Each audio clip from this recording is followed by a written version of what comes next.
İlk videoda Ay'a girildiğini aylattım. Bəs hələ aylamayan, inanmayanlar var. Baxın, şübhəli olmaq bakdır. Bəs əlim şübhəsiz işlər. Yəni kezəydik ki, 4 deyilər.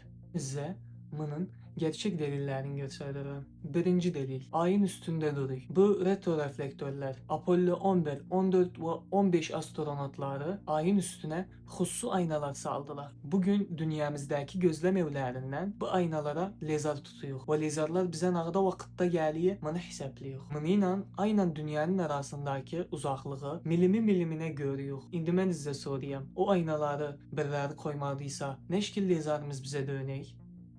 İkinci delil səvmətdən gəlir. NASA şirkəsinin Elo Comets sinayisi 2009'dan bəri ayın ətrafında yarıq dönmək yolunda sıfatlar alır. Bu sıfatlarda enduqları modüllər, astronotların aya saldığı həcatlar, hətta 50 il əvvəl basdıqları ayaqlarının yerləri məlumdur. Yer, hava yoxdur, o ayaq yerləri hələ saldıqları kimi durur.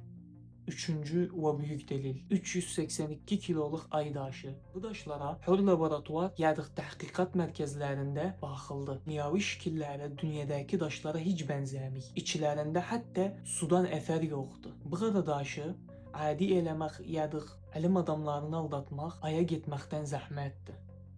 O vaxtda Amerikanın en büyük düşmanı SSCB idi. Yani bugünün Rusiləri. Əgər aya getməkləri yalan olaydı, hər dəqiqə səvmətə baxan o Rusilər bunu dünyaya aylatmadan bir dəqiqə duranmaz idi. Hətta onlardıq Amerikayı bir məktubla mübarəkladılar.